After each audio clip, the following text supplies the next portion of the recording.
I will say is I'm not actually going to talk about roles today. You'll be glad to know. But for me, roles management is managing 2 teenage daughters with the name of roles. So I'm glad I'm not here to talk about that because it's a topic of much stress. No, I'm going to actually talk about understanding and managing discretionary access. We'll give you a good definition of what I mean by discretionary access and how that really plays into the holistic process of entitlement management for the enterprise. As Hans said, Darran Rolls, I'm the CTO at SailPoint Technologies, and we're a leader in the identity governance and administration space. Let's make sure this thing works. So I am actually from Austin, Texas. Anybody else here from Austin? I know there's 1, 2, 3. It's kind of mini Identityville in Austin. There's a lot of Austinites there. As you probably gathered by my deep East Texas accent, I'm actually from London originally. I've been in Texas for 20 years. A little bit about myself. I'm a climber, I'm a kite surfer, and I'm a mountain biker. So they're the things that drive me outside of work. And if I miss my flight tomorrow, I'm going to stay in San Diego because there's lots of that good stuff here. So, but really, I'm an identity guy. It's kind of all I've done, really, my entire career. It was user account management back when I started doing it for mainframes, doing it for distributed systems, and now we call it identity management and identity and access management, right? So that's really where I come from, and I'm, as I said, Chief Technology Officer at SailPoint, where I'm responsible for things like our innovation, prototyping, a research lab. I drive our standards, and have been involved in a number of the identity standards that we are now working with, such as SCIM. So discretionary access. Now, understanding and managing discretionary access really is the quintessential element of entitlement management. To sort of walk you through a bit of an agenda, we're really going to cover sort of 3 types of models that implement discretionary access. The static models, and Jerry's given me a nice intro on some of these, the sort of legacy, historical, static models that we see in much of the enterprise applications out there today. The more dynamic models that Jerry was talking about, where we're actually putting the late binding decision in place through something like ABAC. And then I'll talk a little bit about how we blend these 2 together. I should say we don't provide an access control solution ourselves. We're really in the business of managing the access control systems and providing governance, controls, and oversight for those individual systems. So we do see a lot of these kind of blended approaches in the enterprise today. But what exactly is discretionary access? Well, dictionary.com says it's passing or embedding control for an access control decision.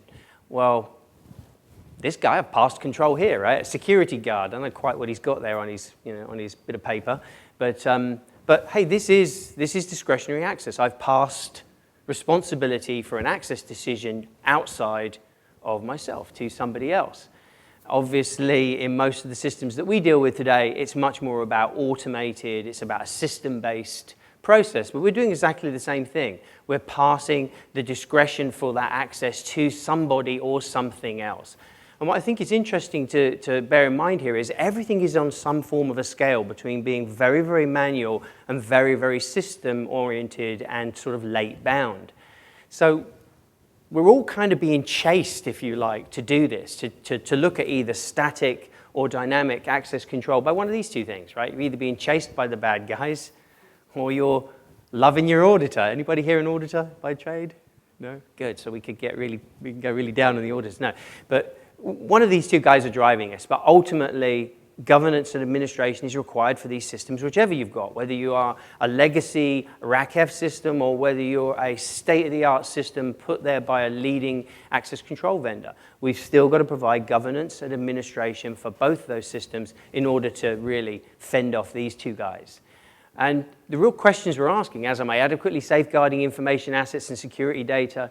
And do the right users have access to the right information? So whether it's the guard being told who should be let in, or whether it's an extremely sophisticated rule, we've got to try and address that. And one of the ways we can help understand some of the obligations here is to look at a little bit of a classification system. I like classifying everything, and one of the interesting ways we can do that is by thinking about a discretionary access scale.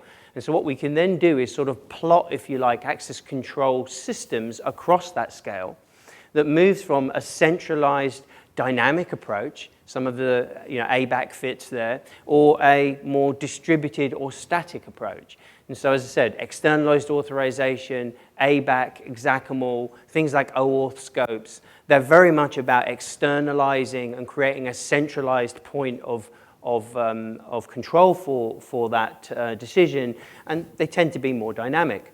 On the other side of it, they right back in localized authorization systems where it's system provided. The app that you buy off the shelf that comes with its own authorization system, or an application that you've written yourself that is using a local account and local attributes. So these are sort of different ends of scale of automation to some degree, but it's about where the decision really happens. And like I said, what we see a lot of systems have a blend of both. There's data put in place through some form of a manual provisioning or account management process, and there's also a policy that's then dynamically reading from that and making decisions. So the question is, how do we manage these things in a consistent, holistic way and kind of meet that audit requirement? So let's jump into the static models. Let's start, as Jerry did, with, if you like, the history. And if we try and define that, it's pertaining to or characterized by a fixed or stationary condition, dictionary.com. My definition of that, an application access security mechanism that's controlled by local configuration or manual approval. This is pretty much the state of the union. These are most of the systems that you are working with today and are responsible really fit into this bucket. You might say, where did this start? Where did these systems, where did these legacy systems start? Well, maybe it was 217 BC, perhaps. I think it was actually more like 1976 when RACF policies were first introduced. That was the first time we really had an embedded, localized system that had authorization that required management. But if you look at the explosion of those systems and look across most of the systems that you have in place today, they really are, so this is the state of the union. This is what we're being asked to provide audit and controls and management and governance for. Some of these may be a surprise. I mean, often I put that there and people say, well, SaaS apps. Surely that's a very modern application. This isn't legacy, but it has a local authorization system. You create counts, you give those accounts data, that controls the access on those systems. They tend to be distributed, right? The systems are local, they're heterogeneous, they're provided by various different vendors. They are generally static.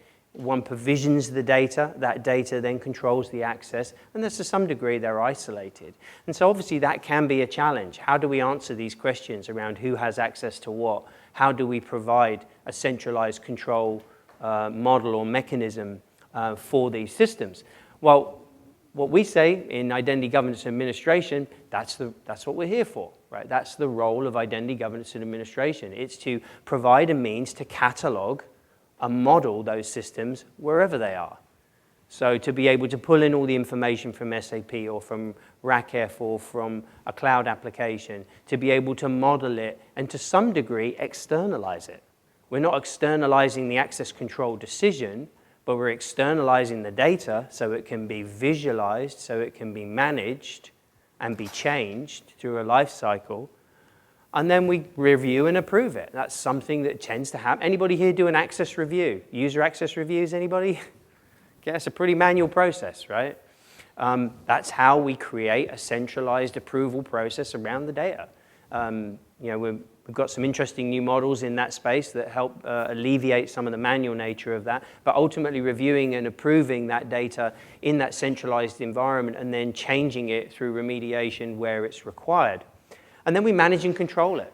We manage it through its life cycle, and we control it through all of its phases from creation through to deletion. And so we tend to look at this visibility and control, identity governance and administration for those distributed authorization models as a requirement today, to be able to visualize, collect, catalog, and analyze, to be able to review, to be able to provide change management. We can create a change management process that helps you control a RACF profile, right? It's static, distributed data, that has change control over it via centralized management, and then audit it throughout its life cycle. And that process, as I say, as a life cycle, is very, very important. It's from cradle to grave, as they say, not a very cheerful term, but from the time it's created to the time it's removed or suspended to provide controls and change management over that life cycle.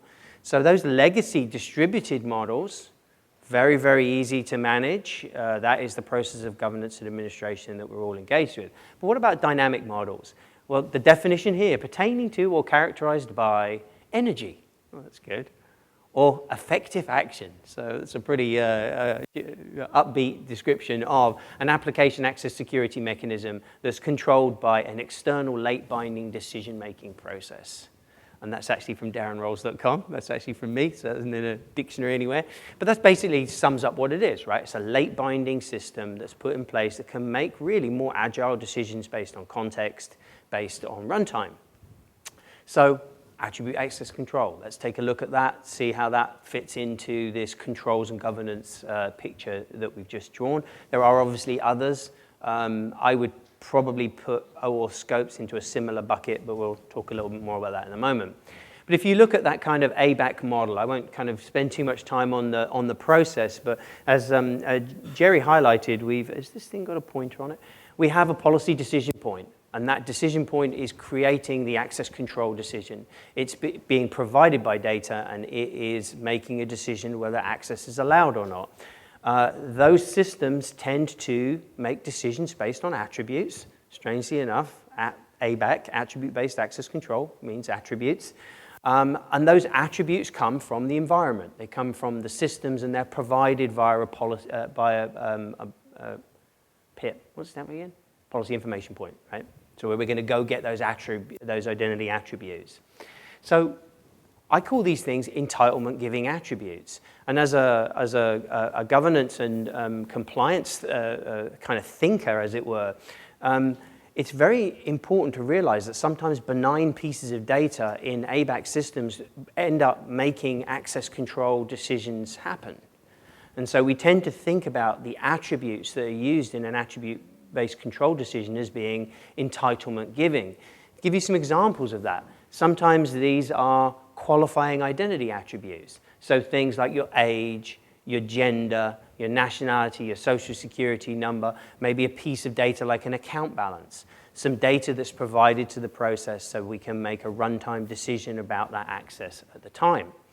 Other times, there's sort of more interesting membership or relationship data. And we see a lot more happening here. Simple things like groups, easy to understand. That's something that most ABAC projects put a group system in place very quickly as an easy way of putting containment. But a lot of the time, it's more intricate. It's about the relationships between things that actually can drive that decision, like, for example, a department relationship. If I'm in a contained, if I'm in sales, but I'm in regional sales, it still meets the criteria for the access control decision. But other times, there are things that we can think of more as being pure entitlement attributes. As Jerry pointed out, roles are one form within an application, so we quite have to think about role-based access control within the app, but also roles can be used as kind of meta attributes, as just kind of nice ways of giving labels to groups of people or groups of functional access that can then be used in those access control decisions. So the general rule here is it's garbage in, garbage out. Right? If I have a piece of data around a department that is used to make the access control decision at a late binding phase, it sure as heck better be right. I've moved the access control dependency from the system to the data, or the data, right? That is what we do with these systems. It's inevitable and unstoppable. And so we tend to say, okay, let's apply that same discipline to those same attributes. So one of the things we do in our integration with ABAC systems is allow you to highlight when an attribute is entitlement giving. Oh, it's just department, but it's entitlement giving to a process, and that little kind of indication, marking it as an entitlement, helps you realize that it has to be managed more succinctly throughout its life cycle, more controls, more audit, more approval, on change management and the like. So by putting that lifecycle control around those entitlement giving attributes, we can add a great deal of control and oversight to a highly distributed lake-bound system. But what about policies? As Jerry highlighted, great deal of capability in policies and policy languages, lots of sophistication there, but we've kind of put the dependency between the attribute and the rule or policy. So what about those rules? And so one of the things, again, here that we advocate for is strong control over the policy and over the policy rule, because, again, that becomes the access control. I'll keep coming back to, let's say, Active Directory groups. If the Active Directory is, the group membership is the access control, I control it by administering people in and out of those groups. In this case here, I have to manage the attributes and I have to manage the policies. I'll be quite honest with you and say that, this is obviously just as critical as the attributes. We only have a few rules around here. We really enforce them. You've got to keep those policy rules tightly controlled, reviewed, and attested to. And the truth is, the visibility, review, change control, and audit we've got some work to do there as an industry, how to externalize that. The leading products do a very good job of being the authors of their policy. But just like we need to make that entitlement giving attribute visible to the control, to the audit folks, we have to do the same thing to the policy so as that we can see when it's changed and be able to audit that change, because ultimately it is the access control for the system at large.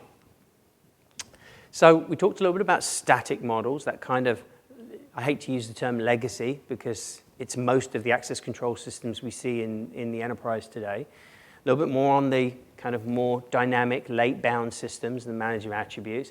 But I sort of alluded to these sort of blended systems that are they're new systems that bring the two together in an interesting way. Silly description for blended, to have mixed smoothly and inseparably together. I think my definition of that is an application access security mechanism that mixes static and dynamic methods in an overall end-to-end process. So what are those systems? Where do we see these systems? Well, the first is around just-in-time models. You'll see a lot of talk about just-in-time SAML provisioning. We get a token, we make an access control decision based upon it, and it's really provisioning at time of access. So specific rules and policies and attributes have denoted that someone should have access, but we need a back-end account.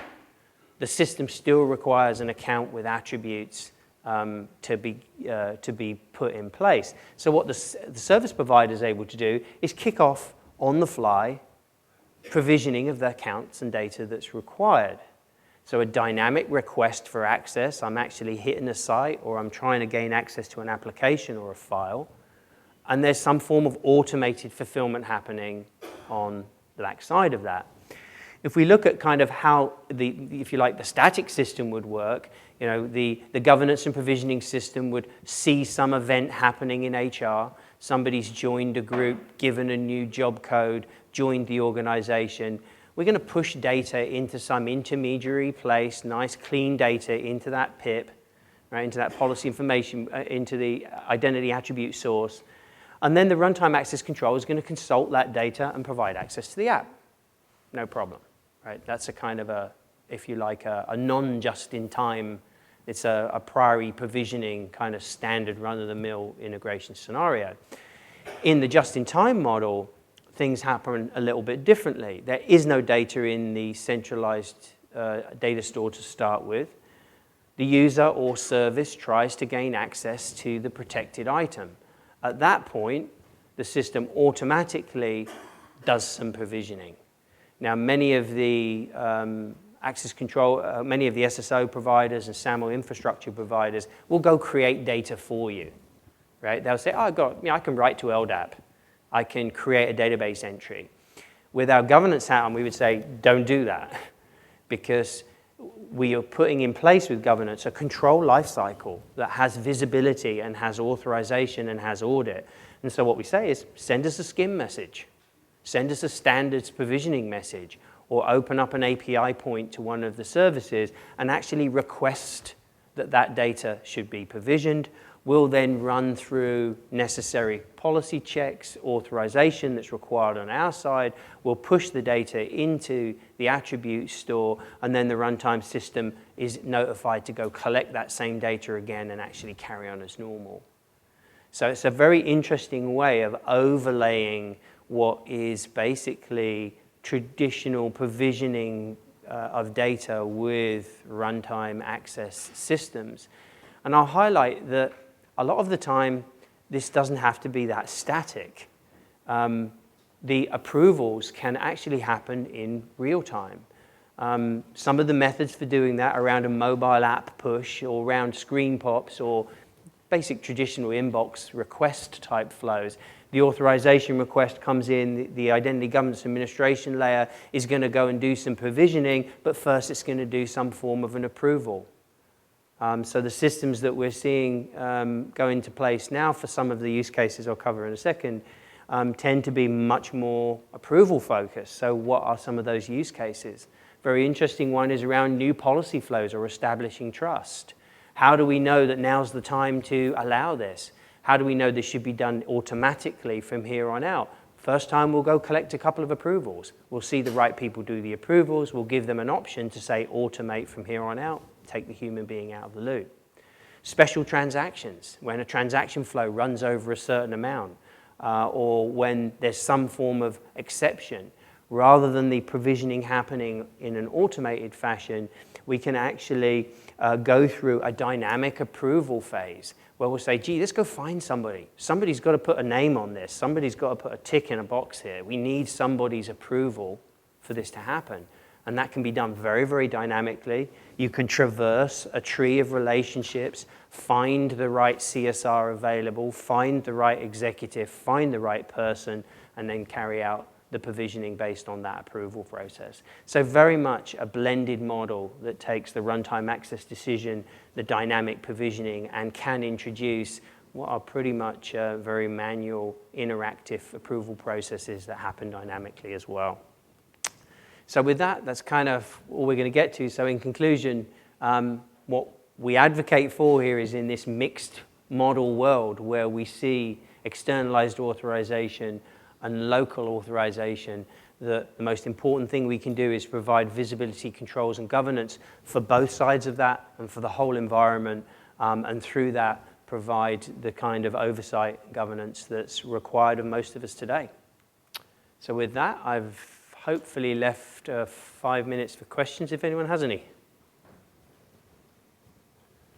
And if you don't, that's okay too. Question at the front? Oh, that's a cheat question. No, it's not a trick question. Okay, right, go for it. You were going to question OAuth scopes as well.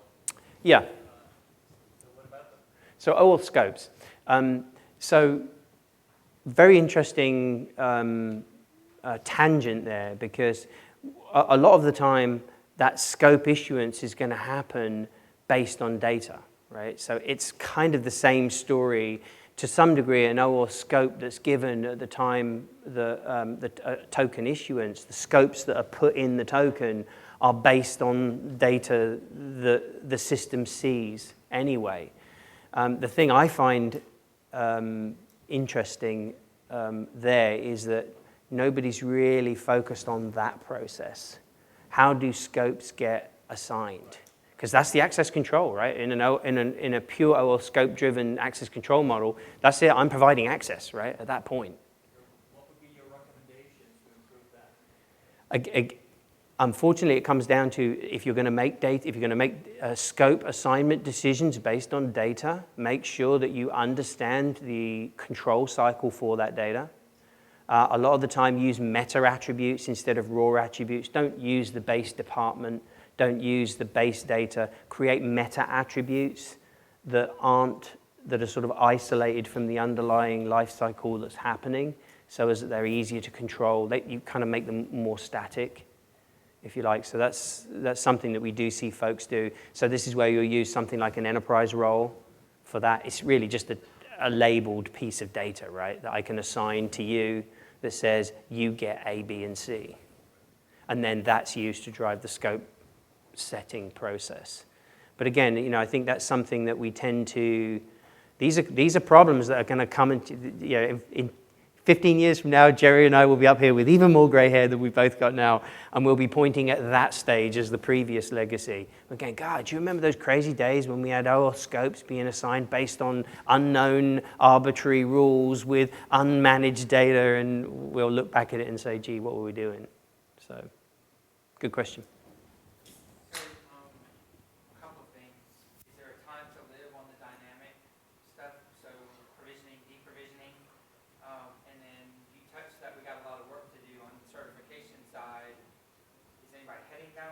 Certification of policy, yeah. So in terms of time to live, if I understand what you mean, that's really going to depend on the change life cycle for the underlying data, right? So if, for example, we know this is another good reason to use intermediary attributes, don't use the base department, because HR keep getting it wrong and someone does a big shift and all the data changes, and you can put control cycles in place and have that data set by a provisioning process instead. So IGA is sitting there looking at the data, understanding when it changes and getting approvals on it before it updates the meta attribute, which is then used in the so you're kind of breaking the flow. Again, we see folks go straight to directory servers and pick up department information which isn't managed by anybody, and so we're and then a brief word there on the certification of policy. You can do it in most systems like ours today, but really you're just looking at a big XML blob and you're going, yeah, it hasn't changed. You can checksum it and you can put change controls on it, but the step we're going to move towards is emerging between the policy authoring environment and the audit and control environment and linking of those two. You know, I've yet to see a real move either in standards or in deployment to do that yet, but it's going to have to come. Cool, great. Well, thanks for listening. I think next up